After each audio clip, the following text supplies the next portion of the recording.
It's Tuesday, February 7th, 2023. I'm Jackson Bird. Today, how the State of the Union address has changed in its 233 years, plus the extinct versions of SARS-CoV-2 that are still circulating among some animals. And donate to the San Antonio Zoo and they'll name a cockroach after your ex. Here's some cool stuff for your ride home. Tonight here in the U.S. is the annual State of the Union, an occasion when the sitting president gives a televised address before Congress outlining their recent accomplishments and priorities for the coming year. And like many federal traditions, it has its origins in the earliest days of our government and in the Constitution. But it has changed a lot over the years. For one thing, even though George Washington gave a spoken address to Congress within his first year as president, for 112 years, the State of the Union was only written, not spoken. That's because after 12 years of Washington and then John Adams giving oral addresses, Thomas Jefferson decided to mix it up and simply write the address down. According to Vox, Jefferson said this was to save time for the legislators, reduce the pressure on them to come up with a response, and perhaps to further separate the practices of the fledgling U.S. government from that of a monarchy. Some felt that an oral address from the president was too reminiscent of a monarch's speech from their throne at the opening of Parliament, according to historian Daniel Walker Howe. But Vox points to an article from former Stanford University President Gerhard Casper, who argued that Jefferson might have opted for a written message because he was a terribly insecure public speaker. Writing, quote, his first inaugural address was delivered at such a whisper that most in attendance could not hear a word he said, end quote. Now, while his other reasonings may have been solid, they conveniently aligned with his, quote, self-interested desire to avoid public speaking, end quote. But was that allowed? Could Jefferson just change tradition? Well, the practice in itself, as I said, is rooted in the Constitution. And here is what it says in Article 2, Section 3, quote, the President shall from time to time give to the Congress information of the State of the Union and recommend to their consideration such measures as he shall judge necessary and expedient, end quote.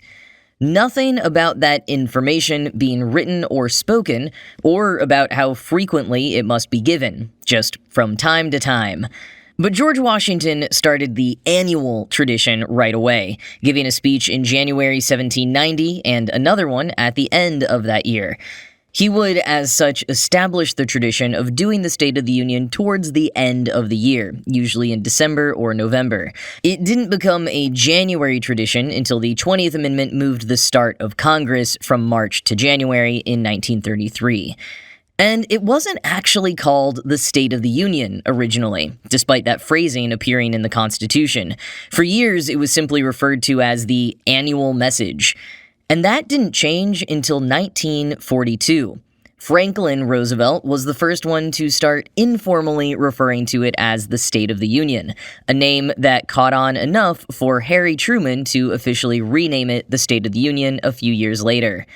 But going back to Thomas Jefferson's radical change of writing the annual message instead of speaking it, that wasn't just a Jefferson thing. It stuck for over a century. Quoting Vox, but a young political scientist by the name of Woodrow Wilson wasn't convinced. Wilson had long been interested in how presidential rhetoric could more effectively be used, and in 1889, Wilson wrote that Jefferson should never have made the switch, since an oral presidential message could have allowed a more public and responsible interchange of opinion between the executive and Congress. When Wilson himself became president in 1913, he had the opportunity to put his ideas into action. As a special session of Congress was about to begin that April, Wilson decided that he'd address them personally to promote his agenda. The announcement stunned official Washington, Robert Craig wrote in a book on Wilson. Craig writes that a contemporary press account portrayed Congress as astonished, and that even members of Wilson's cabinet doubted the wisdom of the move. End quote. But it worked. The speech went over well, and that speech wasn't technically an annual message, but when it was time to deliver the annual message, Wilson delivered that orally as well. It wasn't enough to permanently resurrect the spoken annual address, however. Wilson would deliver a few more oral addresses, but his two final annual messages were written due to his ill health, and then subsequent presidents stuck to written addresses as well. What would really change matters was television. Franklin Roosevelt, who helped change the name of the address to the State of the Union, was also able to make the spoken version finally stick, with an assist from turning the affair into a public broadcast. With everyday citizens all around the country able to tune in, presidents would have felt more obligated to keep them in the loop and keep up their tradition. And like so much else in electoral politics and our national government, this new technology shifted many elements of the long-held tradition. One of the big shifts came in 1982, when Ronald Reagan invited the very first guests who were incorporated into the speech. He invited Congressional Budget Office employee Lenny Skutnik, who had recently jumped into the Potomac River to rescue people after a plane crashed into Washington, D.C.'s 14th Street Bridge. He was honored by President Reagan, and the TV cut to a shot of him on screen. Such cuts to special guests whose achievements or hardships help illustrate a point made in the speech have become commonplace, and political pundits sometimes call those individuals Skutniks. To quote reporter Jeff Greenfield in Vox, a Skutnik is a human prop used by a speaker to make a political point. End quote. And now that millions of people can watch the State of the Union on TV each year, as opposed to only those who are in person in Congress or who got a chance to read the written message, the address is typically billed as an influential and significant opportunity for the sitting president.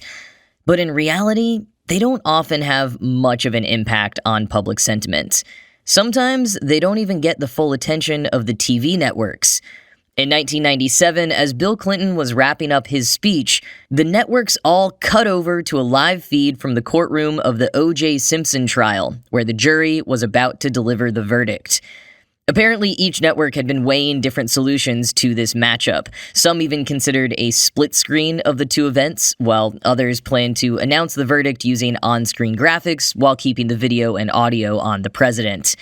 Quoting a 1997 article from the New York Times, but in what Bill Wheatley, executive vice president of NBC News, called an incredible juxtaposition, the verdict in a case that has helped sharply define the nation's racial divide was announced nearly at the same moment that the president was ending his speech, paradoxically with a celebration of America's racial diversity. End quote. The networks had just enough time to show the verdict before switching back to the Republican response, which just so happened that year to be given by a black congressman and former football star, J.C. Watts. A lot lined up that year.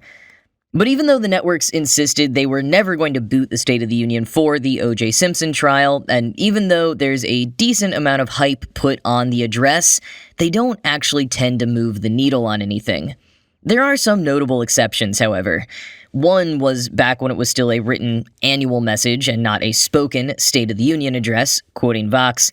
Back in December 1823, President James Monroe used his 7th annual message to announce that American continents were not to be considered as subjects for future colonization by any European powers. This, of course, became known as the Monroe Doctrine and became a cornerstone of American foreign policy for centuries. End quote. And of course, there are standout moments in recent history that we all remember.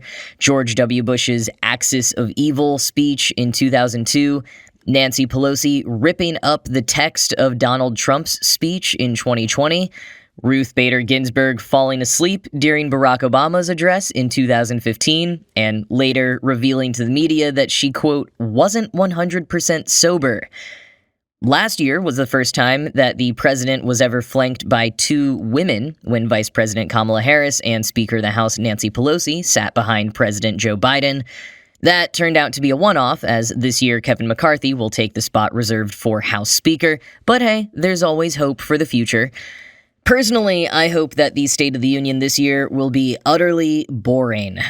There were a few outbursts from the MAGA bloc last year, a contingent that has only grown in numbers and bluster. My hope is that we won't see more where that came from, but I am not holding my breath. I will say that I would love to see a bit more bluntness. In my opinion, nothing beats Gerald Ford's opening remarks in 1975 when he said, quote, "The State of the Union is not good." I wouldn't have entirely agreed with his reasons for that, and, generally I am an optimist, but sometimes it's just refreshing to hear someone call it as they see it.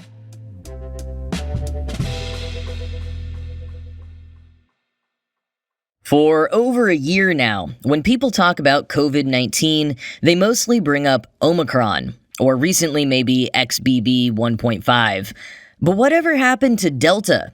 Heck, remember Alpha and Gamma? They barely got their new Greek names before they were shunted from the headlines as the next COVID variant reared its ugly head. Well, in some parts of North America, these old COVID variants, it turns out, are still lurking. But don't worry, it's not in humans. Rather, in white-tailed deer.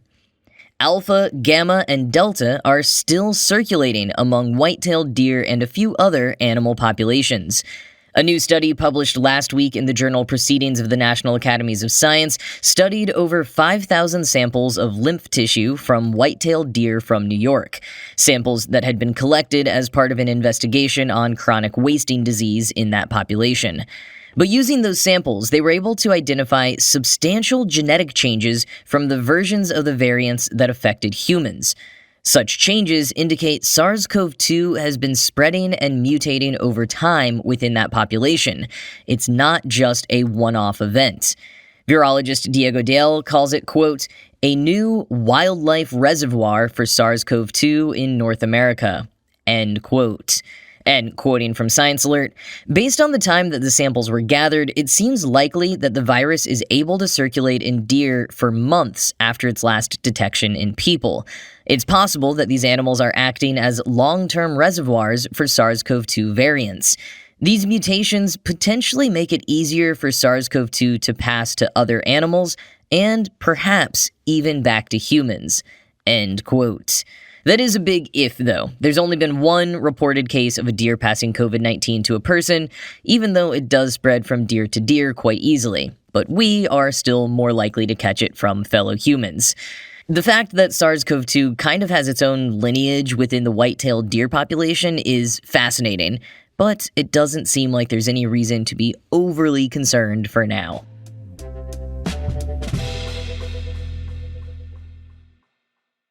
I think I may have mentioned this in the past, but it is so good it's worth reminding people about every year. For Valentine's Day, the San Antonio Zoo in Texas is once again inviting people to donate $5, $10, or $25 to have a cockroach named after their ex and fed to an animal at the zoo. Donations will support the zoo's vision of securing a future for wildlife, and you can actually choose between a roach, a rodent, or some veggies to be named after your ex and fed to one of the animals. The zoo offers these helpful tips for participating in the program. Step 1, get into a relationship. Step 2, ruin that relationship. Step 3, get revenge. And then Step 4, donate to the zoo. The basic donation tiers give you the option to send a downloadable Valentine's card letting your ex know a cockroach, rodent, or veggie has been named after them and fed to an animal at the zoo, either anonymously or not. But for a $150 donation, the zoo will make a personalized video of the animal eating the rodent, roach, or veggie. The San Antonio Zoo also notes that last year, the most popular exes' names were Jacob and Sarah. So sorry to all of the Jacobs and Sarahs out there. If you don't have an ex that you want to name a cockroach after, you can still observe the fun by following the tag #CryMeACockroach on social media. And hey, maybe throw a donation the San Antonio Zoo's way anyways for coming up with such a clever concept and executing it so well year after year.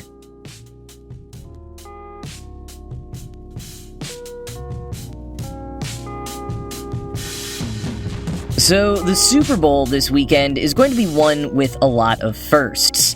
It's the first time there will be two black starting quarterbacks facing off, the Eagles' Jalen Hurts and the Chiefs' Patrick Mahomes. It will also be the first time that two brothers compete against each other in the Super Bowl with Jason and Travis Kelce. And it could be the first time a player's baby is born in the stands during the game. Okay, probably not, but Eagles center Jason Kelce, one of the aforementioned brothers, isn't taking any chances. His wife Kylie McDevitt is currently 38 weeks pregnant with their third child, and while traveling isn't exactly advised that late into a pregnancy, she can't miss the big showdown between Jason and his brother, so she's bringing her OBGYN along for the trip and to the game.